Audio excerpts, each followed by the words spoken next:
أعوذ بالله من الشيطان الرجيم بسم الله الرحمن الرحيم د پښتونخوا وطن د ډېرې غیرتي او غړیالۍ خاورې دلته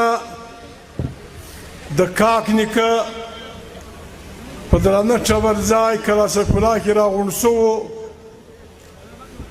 د سنځر نیکه د 12 سپین ږیرو پړی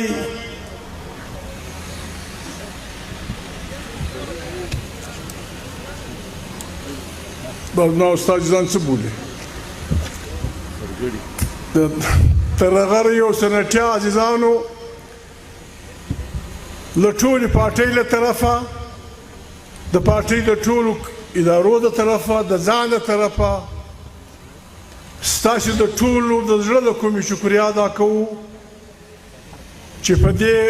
ګرمۍ کې په خپله پاکه مینه په پښتني غیرت او هوډ دلته راغلي یاست موږ میلمنو ته مې قدر راکړی دی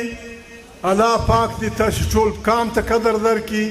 الله پاک دې تاسو ټول وطن ته قدر درکړي عزیزانو نن بیا بل هم پیښه ده زموږ خویندې مندې هم راغلي دي پښتانه خبرې کوي بیا چې زنانه ناستې بیا ډېر پام کوي ولې هره خبره د پیغور سره تړلې بیا عزیزانو پښتونخوا ملي عوام پارټۍ د خدای پاک نور سره ودانه کړي اوس پښتونخوا ملي عوام پارټۍ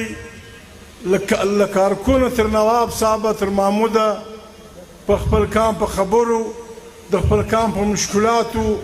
داسې ښه پوه سوې ده چې شپږ کسه وغږېږي بیا انسان ته هیڅ هم نشي پاته چې زه به څه وایم دا لکه نواب صاحب چې وویل دا د دې کام دپاره د نیکمرغۍ زیری دی چې د کام بچیان د کام ښځینه او نارینه د خپل کام په مشکلاتو پوه د دنیا عالمان دا وایي چې و انسان ته یو سوال پیښ سو بیا دی خپله د دې جواب پیدا کوي نن دا د خیر خبره ده چې پښتانه کام په وجرو کې د پښتانه کام په مجلسونو کې په جماعتونو کې په ښځو کې په نارینهو کې دا مجلس پروت دی چې یا خدای پاکه زموږ دا کام زموږ د دې کام دا بده ورځ ولیده چې دا سوال پیدا سو بیا پښتانه نه هر ولسونه بیا ایمانداري بیا د هغې علاج راباسي نن عزیزانو موږ راغلي یو زموږ ډېر ګران ملګری محمد عثمان خان لږ ورځې مخکې پر 11 تاریخ حمله پر وسوه نن بیا څوک 20 ورځې نه یې پوره سوي نو عزیزانو موږ راغلي یو موږ د ده پر اداره دا وعده کړې وه له تاسې مې ځینې وعدې غوښتې وې ډېره لو درنه پېښه وه موږ هلته خبره کړې وه او بیا ملګرو چې موږ مشوره سره وکړه نو موږ دا فیصله وکړه چې د دې کار و پای ته رسولو دپاره به د ګرد کامه څه مشوره غواړو عزیزانو تی راغلي یاست موږ راغلي یو لکه نواب صاحب چې وویل دا عام جلسه نه ده ما په هره جلسه کې ویلي دي ورونو تاسو ته زیری درکوم موږ له مستخیل را روان سوي یو تاسو باور وکئ په مستخیل کې چې څه ولسونه پراته دي هغه خلک چې د سره پښتانه نه دي ابزدار بلوچ او نور خلک ډېر په احترام ډېر په کلکه اراده راغلي وو جلسو له او بلکل دغه ځوان نواب سردار یې موږ سره ملګری کړی دی بلکل چې دا پیغام به ورکوئ و مراڼي ته به یې ورکوئ بیا به ژوب کې ورکوئ بیا به په کلاسیفلا کې ورکوئ چې موږ مستخیل چې څه انسانان یو د کام په دې چیغه کې په هر تاوان موږ تاسو سره مله یو بیا چې موږ مراڼي علاقې ته راغلي یو بیا ولس ډېر په مړانه ډېر په جرات ګډون کړی دی همدا خبره یې کړې ده بیا پرون موږ روم له رالو داسې د زوروره وسه شروع شوه یاره دغو انسانان خو لا خلک ډلې ډلې را روان وو ډېره بده شبه راله یوه نیمه ګنټه بېرته په دا اوبو کې خلک ولاړو دلته اوبه بهېدې په جلسهګاه کې دلته اوبه بهېدې خلک ناست وو لږ وخت موږ ته پیدا سو موږ خبره وکړه د هغې خوا هم دا پیغام نن موږ راغلي یو دلته نواب صاحب ناست دی تاسو ټول پښتانه خلک یاست ځینې تر موږ مشران ځینې زموږ همزولي ځینې تر موږ کشران په یوه خبره به ځان پوه کوئ عزیزانو له نواب نیولې له ما نیولې د پښتونخوا پارټۍ تر هر کارکونه پورې موږ په دې ناپوهي نه یو اخته چې خدای ناخواسته زموږ دا خیال دی چې موږ عالمان یو موږ په هر څه پوهېږو بس چې موږ وایي الف ته الف چې موږ وایي بې ته وا بې یا وروره د کام ناتار په کام راګرځي د کام بده ورځ په کام بدلیږي پښتانه وایي د یوه سپاره دوړه نه ولاړېږي هغه وخت زموږ د مبارزې تېر سوی دی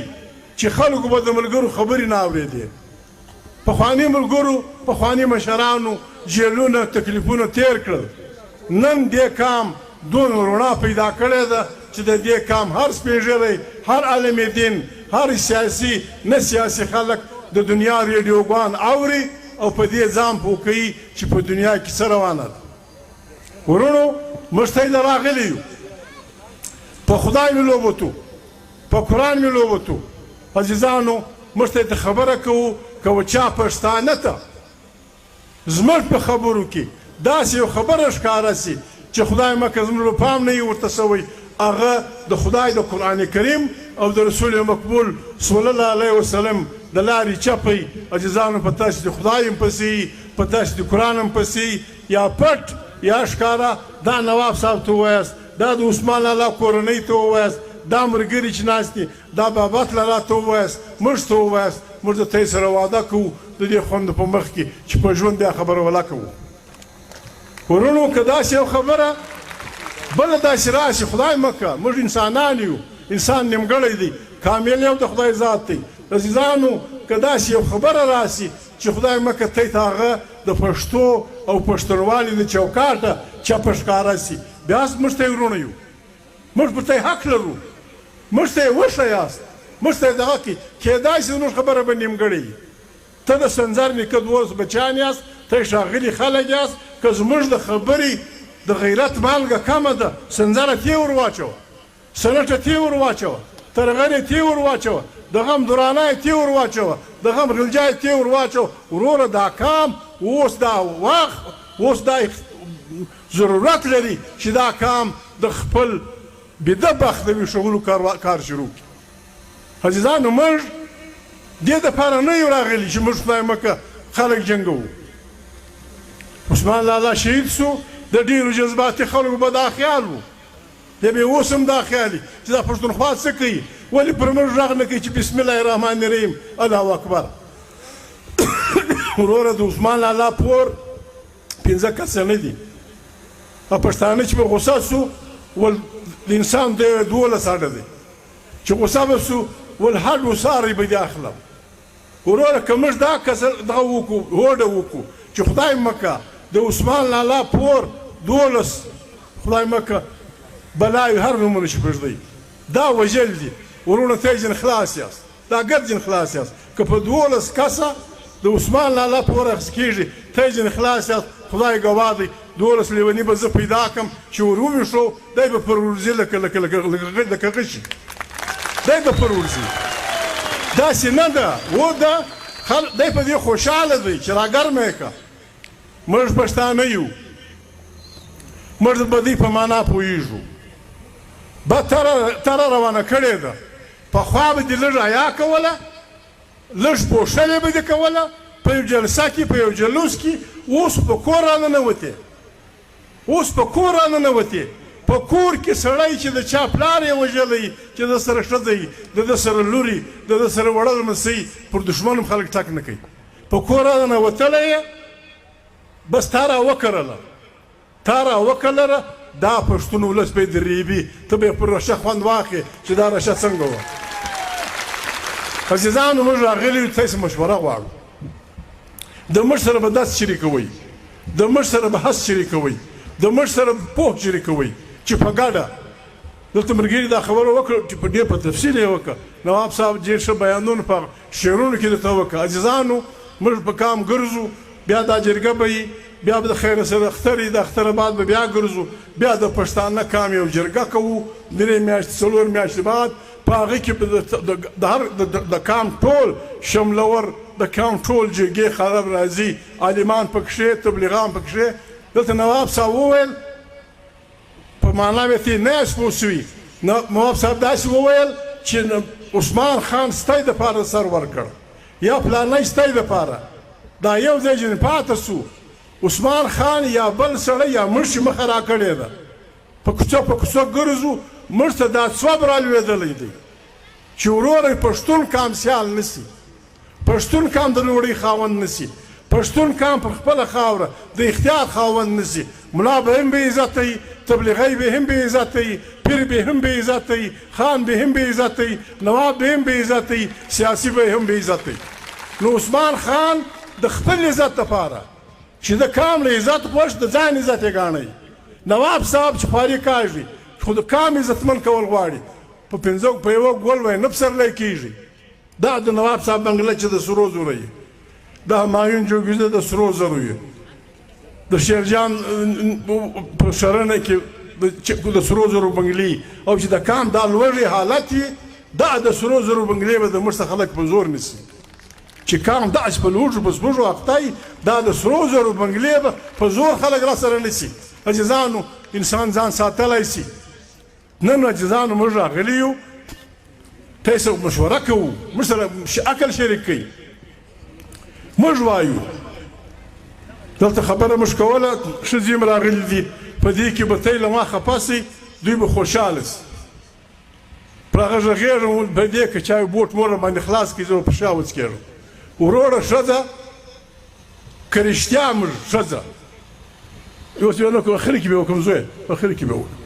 ورور خبره دا ده عزیزانو نن موږ راغلي یو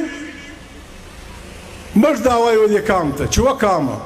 کارکنانو ته موږ دا وایو اوس دلته بابات لالا وویلې ښه ده نواب صاحب هم یاده کړه بل هم یاده کړه اوس که زه دا پوښتنه وکړم څوک ما په سر کې نه وایي که زه دا پوښتنه وکړم د یوسف خان یې وکړم د نواب صاحب یې وکړم د بابت یې وکړم د لیاقت هغه یې وکړم د بل یې وکړم او دلته د مولوي صاحب څه وکړم چې و مولوي صاحب قرآن کریم خو وایي چې ستا خور ستا لور ستا په جایداد شریکه ده ستا په مځکه شریکه ده ستا په میږو شریکه ده ستا په اوښانو شریکه ده ستا په دولت شریکه ده چا حق ورکړی دی یو خو دې لاس پورته کړي زه نه وایم قرآن کریم وایي قرآن کریم وایي ستا لور ستا د زوی نیمایي ده موږ د خپلو چمونو دپاره بیا د بیمه لپاره نارینه درښیم موږ ړانده ړانده متلونه جوړ کړي دي په ټول پښتانه کې سته وایي لور یا د بدۍ ده یا د نیستۍ د توبه وکړ ظالمه کفر ته واوښتې لور و یا د بدۍ ده یا د نیستۍ ده هی پښتو ده خر کېږي بیا د بیمه توپک دې پسند کړی چاړو پورته کښته کوې بیا چې د بدۍ وخت راسي بیا په لور ځان خلاصوې بیا په خور ځان خلاصوې د نیستۍ معنا دا که نیستمن شوې خرڅه یې کړه زه د نواب صاحب ډېره مننه کوم ستی په مخ کې د نواب صاحب ډېره مننه کوم ډېره شکریا ادا کوم د مسخیر سردار ډېره مننه کوم کم سے کم دې دوو پښتنو دا همت وکړئ چې په بدي کې پښتنه ښځه بنده کړه دا همت یې وکړئ چې پښتنه ښځه یې په بدي کې بنده کړه ښځې که موږ راولو راپورته کوو یې یار بې د جایداد خاونده کوو یار بې د واک خاونده کوو د 5 روپۍ دپاره چې دا ورور ته ولاړئ د 5 روپۍ دپاره چې دا میړه ته ولاړئ و پلار ته ولاړئ دا خواره به څه شي وکړي هسې دوی ناستې دي تی به د ما سره په جنګ سي چې رسول الله صلی الله علیه وسلم د نبوت اعلان وکړئ دی نبي سو ښځه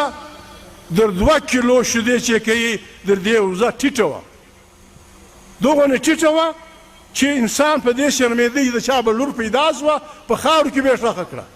په قرآن کریم کې آیات دی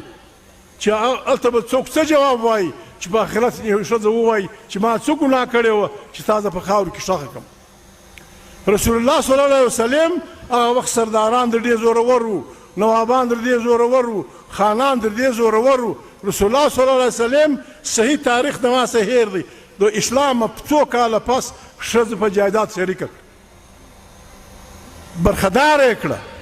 جایداد یې ورکړي، په اوښانو یې شریکه کړه، په د خپل کور ودانه چې دی د نبوت مخ ورسره ملګری و، خدیجه تروري ډېره لو تجاره وه.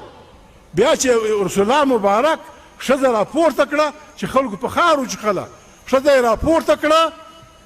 حق یې ورکړي. په 30 کاله کې، په 30 کاله کې د عربو ښځه دغه هغه معیار ته ورسېده د علم. دلته علما ناست دي، سوای سته د حدیثو 6 کتابه دي، سوای سته د سوای سته نیم حدیثونه د بی بی عایشې دي. چا ویل داسې ویل، چا ویل، چا ویل، اخري خبره راسي بی بی عایشې ته. بی بی عایشه نجلۍ وه، بی بی عایشه د ابوبکر صاحب لور وه، د رسول الله صلی الله علیه وسلم اخري دغه ښځه وه. په 60 کاله کې اسلامي تعلیم چې ښځې ته حق ورکړي، بی بی عایشه دغه معیار ته ورسوله چې د علم منبع دا شوه. موږ ښځه علم ته نه دی پرېښې. بیا عاجزانو په دنیایي حالت کې نور پر مخ نه غږېږم، علما وایي پر دې جنګ خبرې نه دي پکار. په دنیایي جنګ کې بی بی عایشې او حضرت علي په یو خبره کې اختلاف راغلی، جنګ جمل ورته وایي. په جنګ جمل کې بی بی عایشې د صحابهو کمانډري کوله، مقابله یې د حضرت علي سره. زموږ ښځه یو خبره به وکړم، ته مارس خوا به دې کېږي، ګوره هغه نجونې راغلي دي، منډې به پکې ښي، خو مه به ته وایي زه هم لږ نارینه یم، په ته یې ګاډ یم، خو وسیله مې دلته ده. زموږ ښځه زه اوس هم دا درته وایم، معافي غواړم، د ښځې سره د انسان 4 رشتې دي، یوه د مور ده، یوه د خور ده، یوه د لور ده، یوه د ژوند د شریکې ده. ما په سر کې مه ولې نواب صاحب پر ما به شوټه نه خلاصوي. په 4 سره رشتې کې زه په ایمانداري دا ثابتولی شم ښځه پر نارینه ایمانداره ده. نارینه په زامنو کې لرې که دا کونډ دی، لرې که دا ګوډ دی، دا خوشي سپی دی، دا خوشي بدلې وایي، هغه ښه دی په دوبۍ کې نوکري کوي، هغه زما ښه زوی. ښځه دا ګوډ دا ړوند دا د مخه په زیګره پورې نیسي چې زما ناجوړه زوی دی، خدای دې را جوړ کړي. هغه ګوډ په زیګره پورې نیسي، پولیو والا په زیګره پورې. نارینه یې شړي، دا ورکه دا د بدۍ نه دی، دا د جنګ نه دی، دا فلانی د ګټې نه دی، دغه ته یې واستوي. د خور په معنا، د ورور په معنا چې ښځه پر خپل ورور باندې په سرګنۍ کې کوم ګوبل جوړوي، چې څه حال جوړوي، څنګه په ټینګه پر ولاړی، ګرد ورونه که نیوني که دی، دا یې ډېر قدر کوي. موږ ګزاره کوو، بابک موږ چې کوچنیان وو، که د ښځو زده ورزده دی که وړانګه لوڼې دې پسې وګرځي. زه چې کوچنی وم په سکول کې وم، نو ما خیال د ولس دې ته پام شوي وو، یو بدله به ښځو د دریا سره ویله، ول بابک نه دی لیوه دی، زما پر ځواني نه دی، د خپل نس پر ډکېده دی، بابک نه دی لیوه دی. معافي غواړم، دا پیدا کړې دا به ده، زه کوچنی وم، دغه کوچنی وم لکه دا نجلۍ، دا ښځو په دغه کې ویله، په ودو کې. نارینه هم باک نه پکاوه، بابک نه دی لیوه دی، زما پر ځواني نه دی، د خپل نس پر ډکېده دی، بابک نه دی لیوه دی. نو عزیزانو د دغه په معنا هم پلار یې خرڅه کړي، و ډېر سپین ږیري سړي ته یې ورکړي، و ملنګ ته یې ورکړي. دا خواره دا ټول ژوند هلته دا ناجوړ سړي سره تېروي، وایي پلار بدنامه نه شي، نیکه مې بدنامه نه شي، وایي د فلاني لور وه، فلاني ته یې ورکړې وه، ګزاره یې نه ورسره وکړه. د ښځې په معنا چې هر چا چې وخت دا ګزاره کوي، په غوږو کې زه ګوتې ونصیبتئ. نارینه بیا د مې ما زه هم په ته یې ګډ یم، نارینه زما زوی چې ملک الزبت ور وغواړي هم دی شاوخوا ګوري. نو عزیزانو ما خپل ووټ دغه دی، دا ښځو دپاره دی. عزیزانو ته یې وایي موږ یې راولو، خدای دې راولي. نواب صاحب خواست درته کوم، و هغه علماو ته خواست کوم چې په اسلام پوه دي، چې په کراره په یو وار نه کېږي، په کراره چې موږ د خپلې ښځینه راولو، حق ورکړو، په میږو یې شریکې کړو. بیا چې دا د وطن مالکه سي، بیا تر نارینه زړه ده، تکړه ده، وفاداره ده، را به سي. نن هم په غرو کې معافي غواړم، په غرو کې زموږ د لرې غرونه نن هم ښځه ډېره سخته په تکلیف ده. که د میلمانه کور و دا پر دې تاوان دی، دا د میلمه ډوډۍ پخول، دا د میلمه خدمت کول، دا پلانا کول، بیا د میلمه کور له کله کله خلک راسي، داسې ډېرې شپې راځي چې میلمه رالی تا د کور ازوغه ورته کښېښوه چې څه پاته سوه هغه یې د کور نارینه یا کشنیان وخوري، په ورځ ښځه وژبېده سي، یا که پاته هم سي تر سپي د مخه یو ګوله و دې ته خلک ورکوي. دی خو نه یې نه د شپږ میله اوبه راوړي، لونګین بیدی که ژمی وي که دوبی خو لا اسانه دی. په ژمي دا تر ټولو وروسته پرې برېوځي، تر ټولو مخکې را کښېني ګډوه توده که که بیا لونګین وغږوه چې لونګین راپورته سه د لمانځه وخت سو، د دغه رژه یي خښم یي ترپکې یي هر څه کوې خوب دې ویستم او پلانا دې وکړه. بیا سهار دا غریبه بل کار لا هم دی چې هر نه میاشتې بعد کشنۍ راوړي، هر نه میاشتې بعد یو پر کونه ورته ناست دی، بیا بل را روان دی،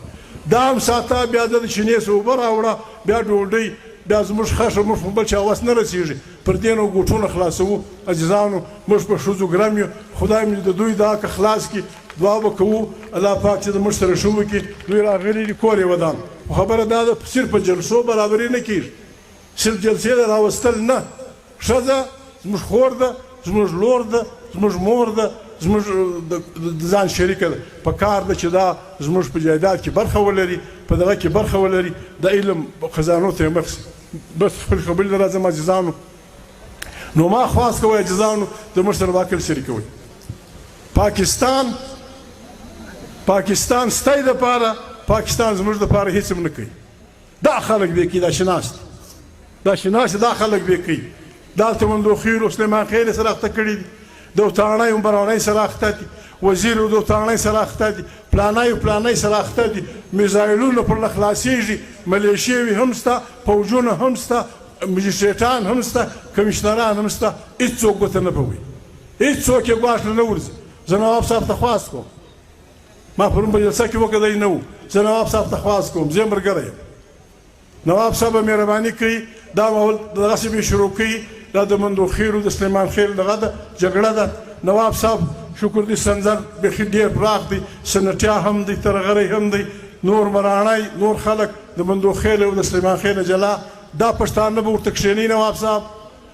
و مندوخیل ته به هم وایي، و سلیمان خېل ته به هم وایي چې وروره اختیار راکړه. پر قرآن دې تسلي کوم، زه په پوهې ملامت یم، په ناپوهي که غلطي راسه وسوه وبسي، لیکن نه مندوخیل ستا حق په سلیمان خېل خورم، نه سلیمان خېل ستا حق په ده خورم، اختیار به موږ ته راکوئ. د قرآن حکم هم دا دی، نواب صاحب اختیار دې نه کړي، نور پښتانه یا به دا دواړه ټبرونه اختیار 5 کسان ته ورکوي او به ورته وایي چې زموږ د خوښ یې را جوړه کړه. دوی یې نه جوړوي، ولاکه یې در جوړه کړي عزیزانو، ولاکه یې سلیمان خېل خوند پر اخلي. دغه رنګ د مراڼي و دغه خبره ده،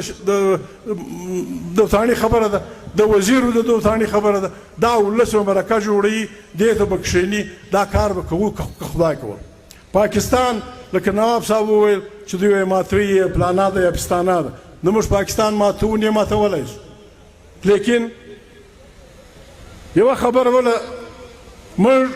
د پاکستان د سپریم کورټ ټول ججانو ته وایو، د پاکستان ټول بنچ سپریم کورټ ته موږ دا وایو چې وروره سترګې مې پټې دي، په غوږو نه اورئ،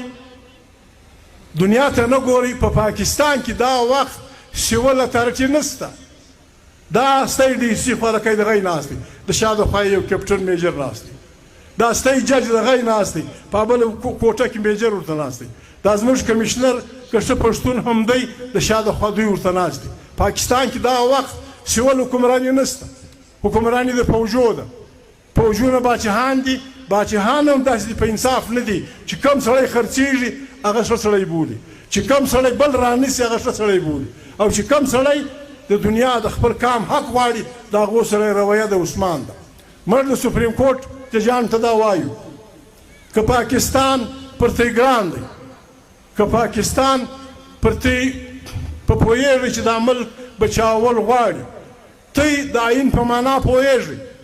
آیین کې لیکلي دي چې د آیین تعبیر به لکه موږ وایي پلانی عالم دین د قرآن کریم ښه تفسیر کولی شي د آیین تفسیر آیین وایي چې ججان به کوي نو که دوی پاکستان بچاول غواړي ججان دې مهرباني وکړي د ګرد پاکستان د ادارو ګول میز کانفرنس راوغواړي په هغې کې د فوجیان هم وي په هغې کې د سیاسیان هم وي په هغې کې د وکیلان هم وي په هغې کې د میډیا والا هم وي هر هغه پاکستانی هر هغه پښتړی چې د دې وطن په خوږ خوږمند دی هغه دې راوغواړي دوی د آیین تعبیر کړي فوجیانو ته به وایو چې وروره په خپل چوکاټ کې اوسه اوس لوی سوال دا دی لوی سوال په پاکستان کې دا دی ګر جهان یې اوري موږ دپاره سوال دا دی چې دا ملک د پوځ دپاره دی که دا پوځ د دې ملک دپاره دی که دا ملک د پوځ دپاره دی پښتونخوا ملي عوامي پارټۍ دې نارې ته مرداباد وایي قطعا یې نه ملګری کېږي قطعا یې نه مني پاکستان د پاکستانیانو دی د شلو لکو کروړو انسانانو دی که پوځ د پاکستان دپاره دی بیا به پاکستانی پوځ د آیین د مطابق چې کوم تعریف دی په هغه چوکاټ کې اوسي موږ به په نیستي ټینکونه ور برابرو په نیستي به جازونه ور برابرو په نیستي به هر څه ور برابرو د سیاسته به لاس اخلي دی که دی په دا ډېره خوا به دی که لږ خوا به دی پښتونخوا ملي عوامي پارټۍ یو کارکن هم په خدای که یا خدای وبخښي یا زه وبخښم یا یې دغه وبخښي چې دی په سیاست کې د فوجیانو اختیار ومني په سیاست کې به د فوجیانو یوه ذره اختیار نه وي که څوک پاکستان بچاول غواړي الف یې دا دی چې د پاکستان فوج به له سیاسته ځان باسي دا که ډیپټي کمیشنر به خپلې فیصلې په خپله کوي کمیشنر به په خپله کوي په خپله جام صاحب دا زموږ جام صاحب زموږ دی که د چا دی خواره کوي دی خواره کوي وایي زه خبر ولا کوم چې بجټ چیرې جوړ سو دغسې ویلو که نه چې زه ولکه خبر یم چې بجټ چیرې جوړ سو هلکه نوملا دې ما ته زما د زړه راوږده ده یا یې وخوره یا استعفا ورکړه یا یې وخوره یا یې استعفا ورکړه چې وزیر اعلی زه یم ول ژېره زما د اختیار یې د قاضي دی دا په خپله دی وایي هی با پارټي ولا یې نور راغورځېدلي دي ګرد دا خبره کوي موږ عاجزانو د دې دپاره راغلي یو د موږ سره باکل شریکوئ ناروا نه کوو زموږ ښځې دا زموږ مسافرۍ دا زموږ مسافرۍ دوبۍ ته پلانې ته چې کښېني نیستي دغه وهلي دي په هر مانځي کې به یا خدای پاکه دا زموږ د څنګه قسمت د دې غریبي دا خیال دی چې دا لوږې دا سپږې دا د الله د جانبه دي زموږ دین دی زموږ ایمان دی الله پاک قسمت په قرآن کریم کې و برخه ته وایي الله پاک چې د کومو برخې میشلې دي تر ټولو غني برخه یې موږ ته راکړې ده ما هغه ورځ په هغه بله جلسه کې مو وویل سوره رحمان ذکر مې وکړئ په قرآن کریم کې چې جنتیانو ته الله پاک د کومو نعمتونو وعدې کوي دا الله پاک ستا په وطن کې پیدا کړي دي نوم یې اخله هېڅ یو نوم اخله یو نعمت ستا په وطن کې ستا سره زر ستا سپین زر ستا پټرول ستا سنگ مرمر ستا کویله ستا پلانا ستا پلانا ستا داسترخوان ویړ ولاړ دی اور سوال دا دی پر دې سنځاره سوچ وکړه پر دې پښتنو عزیزانو سوچ وکړئ چې زموږ وطن د دنیا د خزانو ډک دی بیا موږ وږي ولي یو الله پاک دا زما او ستا د وطن خزانې زموږ په خوله کې نشي راچولی ستا د کور لکه نواب صاحب چې وویل پر پلاني ځای باندې خپل شناخته عزیز تربور وژنې پر یوه ایکړ مځکه باندې او دلته زما او ستا د نعمت نعمتونه یو کاغذ لکه نواب صاحب ذکر وکړئ یو کاغذ هغه هم په 2 روپۍ به نه وي چې پر ولیکې څلور لیکي بس پر دا کاغذ یو سړی ورسي او چې لاټۍ هغه د ماما دی چې دا د تاندې شپې سره شاوخوا د شغاله پورې د شغاله نیولې تر خیسوره پورې دا مځکه ما ته رالاټ نه دی د دې ځای نه دی د دې وطن نه د خیسور لیدلی نه شغاله لیدلی نه د هوار ژوب میدانونه لیدلي هغه پر ولیکي څلور ټکي انګریزي پر کاږي ALLOTTED و توري پر وکاږي الاټډ بس د سنځار لیکه هغه مځکه چې د په څو واره سره پر وژلي دي دا په یوه کاغذ شیخ اسلام ته الاټ سي او دا د قرآن ټکی پښتونخوا ملي عوامي پارټي تش ته دعا غواړي ته د موږ سره دعا وکړئ لاس سره هم کوي هم را سره وکړئ دا کاغذ به د ده د پلار سره دی ځي لکه په هوا شوړي تاسو لکه باد شوړي دی به ځي چی شی لاټوئ زما لاټمنټ ته تا زورور دی زما لاټمنټ ته تا زورور دی ما ته الله لاټ کړی ده ځکه ما ته الله لاټ کړی ده بیا د پښتانه په حساب موږ د همځکه سنځر نیکه ته پاته سوی ده پر دې باندې بله لاټمنټ بل نور زورور نه موږ منو نه پر لارو سره ځو دا د پښتونخوا ملي عوامي پارټۍ پروګرام دی عزیزانو یو کول به راسره کوئ کولونه خو ډېر ظلم به نه کوو دا به واده ادار پښتانه نه د خپل تربله سره نه د بیبانه سره نه د دښمنه سره د ده حق د ده زما حق د زموږ د بل حق نیول دا ظلم دی دا قرآن نه خوښوي دا به موږ د خدای سره واده کوو د نواب صاحب د پارټۍ سره بیا هم کوو چې ظلم به نه کوو یوه بله واده به د خدای سره کوو خپل حق و بل ته پرېښول عزیزان دا بې غیرتي ده خپل حق خپل خیسور خپل خراسان خپل شغاله خپل شرنه خپل کله سیف الله خپل تخت مراڼي مځکې بل ته پرېښول دا بې غیرتي ده عزیزان دا دوه کوله به د خدای سره هم کوو د ځان سره بیا هم کوو چې نه به ظلم کوو بد کار دی نه به خپل حق بل ته پرېږدو چې دا یو واده موږ وکړو او دا خلک یې وکړو چې د دنیا هر زورور یو خدای دی الله پاک فرعون متعلق چې موسی علیه السلام دی ورواستو او دغه ته کویتور له رالی هلته لمبې اور د کور راټول زه به ورسم کوم یو سکروټه راوړه ځان به په توت کو یا به اور په بل کړو هلته الله پاک پر ده غږ وکړي چې زه ستا خدای یم ته زما پیغمبر یې کیسه یې اوږده ده د بل تر لاس ژوند د موسی علیه السلام او د فرعون په کیسه کې الله پاک پر غلامي بللې ده بندګي یې بللې ده د بل تر لاس ژوند د فرعون د موسی علیه السلام په کیسه کې خدای پاک بندګي بللې او د هغې خلاف بغاوت د موسی علیه السلام سنت دی الله پاک په یو صورت کې دغه ته وایي موسی علیه السلام ته وایي چې ورسه یا وی فرعون یو باچا و ډېر د غضب باچا و د ملکونه نیول د انسانانو بچیان حلالول ظلم یې کاوه بیا ما رب العالمین فیصله وکړه چې زه د مظلوم ملګری یم دا زه د قرآن ګواهي در کوم قرآن کریم وایي چې د ظالم او مظلوم په جنګ کې زه د مظلوم ملګری یم هېڅوک د ده موږ سره ملګري نه کوي هېڅوک د ده موږ سره ملګري نه کوي تاسو چې موږ واده سره وکړو پر یو لار روان سو د موږ سره د الله پاک دا واده موجود ده چې د ظالم او د مظلوم په جنګ کې الله پاک زموږ ملګری چې الله پاک زموږ ملګری بیا دې راځي خدای دې راولي څوک چې راځي خود الله د لارې به نه اوړو ظلم به نه کوو ناروا به نه کوو په دې کې عزیزانو ستی ملاتړ غواړي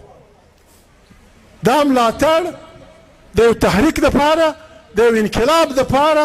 دا د پیغمبرانو دپاره هم الله پاک شرط کړی و نواب صاحب ذکر وکړي یو لک څلېرویشت زره الله پاک به یو انسان ته وویل چې ته زما پیغمبر یې جنت خو به فرض و معصوم به دی لیکن ورته وویل چې ورسه دا خپل قام ته دا تبلیغ وکړه کاڼي به ته پر سر وړې لرګي به ته پر سر وړې شکنځای به ته پر سر وړې زه درسره یم خو که تا یو غوټه پیدا کړه یو ډله دې پیدا کړه بیا نصر من الله والفتح قریب موږ د غوټه نه ده موږ دغه کې نصیب الله لوی لښکر چې دا کسان دا چې ناست دا د نواب صاحب ناست دی دا زموږ خوندې ناست دي چې دا کسان لاس پرېږدی کې چې موږ د خپل قام د ویده بخت بیدارولو لپاره صفونه برابرو بالکل به د الله پاک دا آیات بیا زموږ ملګری چې نصر من الله والفتح قریب د موږ سره به واده کوئ کلکه به یې کوئ په حجرو کې په بسترو کې پر دې خبره سوچ وکئ فکر وکئ عثمان خان خدای پاک خپل ځای ته ورساوه الله پاک شهید وایي ګسه مړ مه بولئ الله پاک وایي شهید ته زه رزق ورکوم د شهید معنا هم دا ده چې ته پر خپل مراد سر کښېږدې دې ته شهادت وایي ته چې څه غواړې پر هغه سر کښېږدې دې ته شهادت وایي الله پاک عثمان خان ته که نواب صاحب ګسه دعا وکړه چې الله دې زموږ هم په نصیب کړي عثمان خان خپل وار تیر کړ زموږ وار پاته دی بد نه کوو بدي نه کوو پاکستان زموږ ملک دی دی په ساده ټکي ورته وایو چې وروره چې د پنجابي مور کوم حق و زما د مور به یې چې د پنجابي خور کوم حق و زما د خور به یې چې د پنجابي بچي کوم حق و زما د بچي به یې داسې پاکستان د سره چلوم دا نشي کېدای ستا ښځې به په یونیورسټیانو کې په زرو تعداد دغه کوي زما هغې به د غوا په غوجل کې ګرځي یا څپړې به پر دیوال چې وایي څه شي ورته وایي زما هغې به دا کوي ودې کې خود یوه بې خود کوي ګرد کام به غواوې دغه کوي د ګرد کام ښځې به میږو ته ناستې ولې ستا پلار زما ته پلار ښایسته دی ستا پلار زما ته پلار ښه بدله ویلی شي ستا پلار زما ته پلار ښه یاسین شریف ویلی شي ستا پلار زما ته پلار ښه اتڼ کولی شي ستا پلار زما ته پلار ښه ټک کولی شي تا په پلار کې دي چی شي چې دی به دلته افسر وي سندر نیکه زوی یا دا څک نیکه زوی به پر درګاه چوکیدار دا ژوند نه کوم ګسې ولاکه وکړه ګسې ولاکه وکړه یو به خود یي په سنځرخیل کې به هم ډېر چپړاسیان دي په اسکزو کې به ډېر کلرکان دي په مندوخیل ګردکام مزدور ته د څوک نواب صاحب ذکر وکړي دنیا مارکېټونه خشیان راوړي د دې مقابله به موږ څنګه کوو جاپان په زراو موټر مارکېټ له راوړي امریکا یو جهاز په څو ارب ډالري دا خرڅوي عرب پټرول خرڅوي موږ دوی منګولې وراخیستې د جاپان د موټرانو په مقابله کې د جرمني د دغه په مقابله کې دوی بې هنره منګولې دا منګولې که د هنر وایي یو هنرمند سرجن هم په ګوتو کار کوي یو هنرمند سرجن چې یو اپریشن وکړي 10 لکه پیسې اخلي زموږ بې هنره منګولې خښتې نسو جوړولی دغه کار نسو کولی پلمبر کار نسو کولی د دوبۍ په سره ګرمي کې په دا دوې منګولې موږ په کولنګ ځان ساتو په کولنګ وروره ولکه یې خیسور خوندي سي یا خراسان ولکه یې لر خوندي سي یا بر دا کام دی زموږ خپل وطن دی اوس دنیا سره رالنډه شوې دا جلسه اوس د استرالیا کې اوس دا وخت پسرلی دی د دنیا بله خوا دا جلسه اوس هلته خلک ویني دا ګرد خلک ویني حسابي هم ازنانې هم ویني غوږ ورته نیسي وایي دا خلک څه وایي خلک ورته وایي چې دا خلک دي کام دی وطن دی ولس دی لوی آبادۍ لري لیکن خلک حق نه ورکوي هغه سړی د غی ستا ملګری دی که چا ورته وویل چې دا لیوني دي ټکان کوي چړې یې کښلي دي سړي یې لالوي وایي کاکا بنده ویستې دا وایي لکه نواب صاحب چې وویله چې پلاني ویل ول کالي جامې د پښتنو وې لیکن هوښیاران خلک هلکه قریشي صاحب دا خبره ده زه ستا پلار و نیکه پېژنم د دوی پلار و نیکهګانو نوم یې نه اخلم د دوی پلار و نیکونو به د انګرېز لپاره د خپلو بزګرانو سرونه پرې کړل ول دا یاغیان پیسې به یې پراخیستې د خپل بزګر سرونه به یې پرې کړل دا بیا انګرېز له ورکړل ول دا یاغي دی دا هندوستان کې ازادي غواړي اوس دوی زموږ دغه دي موږ ججانو ته خواست کوو دا قریشي تللی و امریکې له په نامه خو د پاکستان وزیر خارجه دی 2 میاشتې ورته وګرځېدی د امریکې وزیر خارجه ملاقات نه ورسره کاوه عمران کوشش وکړ ملاقات یې نه کوي پیدا دلته بس جرنیل صاحب ناست دی 4 جرنیلان هم دغه نه نوځي وزیر خارجه هم پلانه جرنیل صاحب خدای ته وګوره جرنیل صاحب دا کار ستا نه ده ستا خپله جرنیلي ده که سیاست زړه غواړي وردی وکاږه بیا راسه ته په سنځر وګرځه ووټ وغواړه چې څومره زور غواړي بس ناست یې ډبه خلک دغه درته وکړي زه دغه ته د دې نه یې کاکا ګزاره کوه ته خپله دغه کوه موږ پاکستان نه د فوج مخالف یو نه د پاکستان مخالف یو داسې پاکستان خامخا مخالف یو چې ته به بادار یې زه به مری یم یا زه او تا به سره برابر یو که وچه بخورو که نوده و نوده بخورو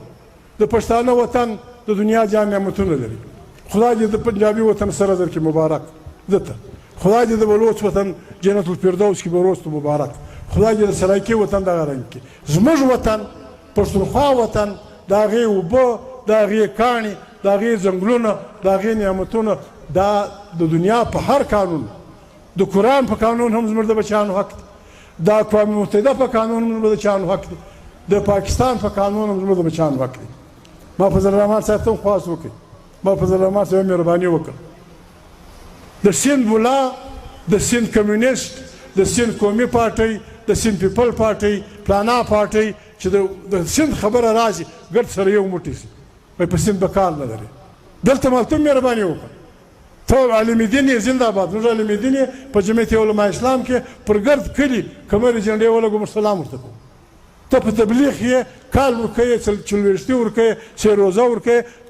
ویې که ته سیاست نه کوې، د وطن سړی ښاغلی سړی جرګې کوې، ټوپک دې پسنګ دی، خو په یوه خبره به ځان پوهوې مولوي صاحب چې دا وطن د عزت خاوند نشي، پر تا عزت د توا ټکی وي. چې دا عزت د وطن د عزت خاوند نشي، پر نواب صاحب عزت د توا ټکی. چې دا عزت د وطن د ښځو عزت نشو پیدا کولی. د وطن د عزت دپاره، د وطن د آب دپاره، د وطن د ده بخت راویښولو دپاره پښتونخوا ملي پارټۍ جوړه سوې وه. اوس خلکو داسې راته وپتیله چې یاره په زور یې دې جلا کوو، په توپک نه خلاصېږو. یو چا ویل ول څو به مړه کړې، دیارلس ته وژنې، پښتنې ښځې څوارلس بچیان راوړي، تر قیامته به زما او ستا بیا. موږ ګوره جنګ نه کوو، موږ جنګیان نه یو، جنګیان یو، جنګ نه کوو. خو د جنګ یو ماهر وایي، زه جنګي سړی نه یم، رضامت به بیا ورور ښیم، د جنګ یو ماهر وایي جنګ مسخرې نه دي، جنګ یو هنر دی. جنګ وایي مسخرې نه دي، جنګ یو هنر دی. دا چې کوې داسې به کوې، پر دشمن به داسې ورځې لکه د وسې باران بیخ به یې کاږي. نو که موږ خدای مه که هغه لار واخیسته، بیا یې داسې اخلو، بیا به چې ته سر پورته کوې، بیا به سنځر نیکه در کې سپوري، بیا به یې کار در کړی. ډېره مننه. دا خبره انګلس کړې ده، انګلس رضامت پېژني، دا انګلس پارې کې کړی. مهرباني عزیزانو، د خوندو لوڼو ډېره مننه، دوی دلته رالې. او افغانستان خبره ملګري وایي ډېر پرون موږ وکړه. افغانستان خو موږ د 40 کاله دوی ذکر وکړ، عثمان لالا ملګري ګرد لګیا وو، موږ د هغه ورته په دا اور ګوتې مه وهئ. اوس هم خاص ورته کوو چې ورور دا اوس فضل الرحمن صاحب سره 3 ورځې مخکې ما دا خبره وکړه، وړ مې ورته چا راته وویل، ما نه دی ویلی، وړ مې ورته چا راته وویل چې د دم بیان راغلی و چې طالبان او حکومت باید یو روغه جوړه سره وکړي. ما ته بل چا وویل، ما لیدلی نه دی. خبره دا ده چې هر جنګ پای امن دی. موږ خپل ګواښ نشو سره کولی. دنیا دونې ظالمه ده، دوه اوښان جنګ سره کوي خلک یې سره خلاص کړي، دوه مردار هډي جنګ سره کوي خلک یې سره خلاص کړي، دوه مردار خواره جنګ سره کوي خلک یې سره خلاص کړي. زموږ به جنګ ته دنیا ولاړه ده، موږ ځله وژنو، خپل لاس یې په خوله کې راکړی دی، که طالب مري خو هم زموږ د وطن بچی. که هلته ولاړ سړی پر تاڼه ولاړ دی دفاع کوي، هغه هم د وطن سړی دی. تر کومه به سره وژنو؟ ولې به سره وژنو؟ عزیزانو، موږ خواست کړی دی، بیا یې کوو. پاکستان ته دا وایو چې پاکستان مه کوو، خدای ته وګوره، ځان به هم په بد رنګ کې، موږ به په بد رنګ کې. ایران ته دا وایو، ته د خپل لاسه د خولې وکاږه، په دې به افغانان خوا بده کړي، لیکن زه یې کوم پروا نه دی. د خپل لاس د افغان د خولې وکاږه، پاکستان ته ستا فوجونه، ایران ته او ستا فوجونه په ګډه پر افغانستان حمله وکړي. که تا د موږ وګټله، دا پښتني د زموږ مخ راته وکړي. دا څه کوي؟ څه بلا دې شروع کړې ده؟ ولې دغه ته اور اچوي؟ او که چا د افغانستان په خبره ته پام نه وکړي، پرون موږ کړی و، نن هم پر دا وطن به د دنیا لنډهر راځي، بیا به دلته هغه لورور جنګونه چې یو ملکه پاتې شي، ولکه یا پاکستان پاتې شو، یا ایران پاتې شو، یا عرب پاتې شو، یا اسرائیل پاتې شو، یا دغه پاتې شو، تور خوب به موږ خوا دې وخت تېر کړی. پر موږ به ناورین مازدیګر د لمر به پرېوځي، پر دوی به د ناورین سهار راوخېږي. دا د جنګ خوږې خبرې ساعت یې تریخ دی. تا نه دي لیدلي، تا دا درنه به ما نه دي لیدلي چې هلته په مسلم باغ کې ولوېږي، دا کله سپلا ښوري. افغانانو دا 40 کاله د چمبه په ماس یو ورشي استعمال کوي. نو زه خو تا پېژنم، ما مه که په دغه کې په اوجړي کمپ زه لټک ول په اسلام آباد کې زه پیغور چاته نه ورکوم زموږ خویندې دي زموږ میندې دي دغه بده ورځ جوړه شوه ټلویزیون ښکاره کول زوی یې کوهاټ ته رسېدلی و مور یې په لایلپور کې و چې بدې واخیستل چې خدای خبر چا حمله وکړه زوی غریب په دغه کې سپور شو کوهاټ ته ورسېد مور خوارکۍ لایلپور ته ولاړ په یوه ډګ هر دا جنګ بد کار دی جنګ ناروا دی افغانستان حق لري افغانستان د پښتانه نه د اسلام دا اخري جنګ چې احمدشاه بابا وکړي دوی د اسلام خبره کوي احمدشاه بابا ته دغه څه نومېږي روزنامه ده شاه ولي الله شاه ولي الله خط ور واستاوه احمدشاه بابا ته شاه ولي الله خط ور واستاوه چې و د تورې خاونده او د پښتنو عاجزانو موږ وایي دین ته خطره پیښه ده مراټه د کنه راغلی دی ګرد علاقه یې په مخه اخیستې ده موږ سره کومک و مراټه ډېر لوی قوت و ډېر لوی طاقت و چې احمدشاه بابا ورغلی فوجونو سره مخامخ سو احمدشاه بابا دوه کسانو ته ډېر سخت غوسه سو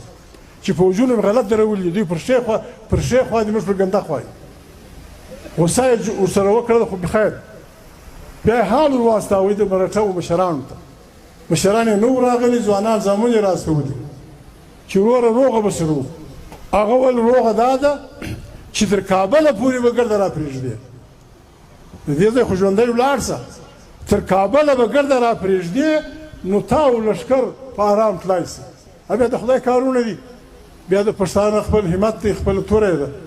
جنګ وسو بیخي په زرګونو لکونو خلک مراټه مات سو اسلام په دغه کې خدای بچاو کړي اوس د اسلام بدلي خو ته ماته مه وایه اسلام د پښتانه بس پښتو او اسلام سره ګډ شیان دي دا ملک چلوو خامخا یې چلوو په برابري یې چلوو چې پنجابی کمک لري سنده یې لري دغه یې لري دا حق په پښتانه پښتون قام هم لري زموږ جنتونه زموږ نعمتونه ښه ډېر دي زموږ بس دي ما پرون هم ویلي نن هم وایم په ایمانداري که موږ همت وکړي ته یې د نواب صاحب لا وتړله او موږ یې ورته وکل واخیستې دا پښتنې خویندې میندې را سره ملګرې شوې ته د وطن مالک شوې دا زموږ خلک مني نه په ایمانداري یې ومنه چې د دنیا ټول خلک به تا د مزدورۍ له راځي دا لکه اوس چې ته ګرځې په دوبۍ کې خلک به دلته راځي چې ما ته د تاندې شپې په دغه کې د سرو زرو په خزانه کې ځای راکړه ما ته د خټکو په تیلو کې ځای راکړه ما ته د فلاني ځای په خښتو کې ځای راکړه ما ته د فلاني ځای په سنگ مرمر کې ځای راکړه نو عاجزانو ډېر وخت تېر کړي ډېر خبرې وشوې خبره مبارکه پاتې شوې بیا مې سره وکړو تاسو ته یې غلي واست موږ ته بې عزت راکړئ موږ ته بې احترام راکړئ خلک دا زما د دغه سم به خامخا کوم وایي دی د نارای تکبیر نارې ولیکئ خامخا یې کوم نارای تکبیر نارای تکبیر پښتونخوا پښتونستان ژوب سنځر نیکه ټول کاک نیکه زنده باد سلامونه وایي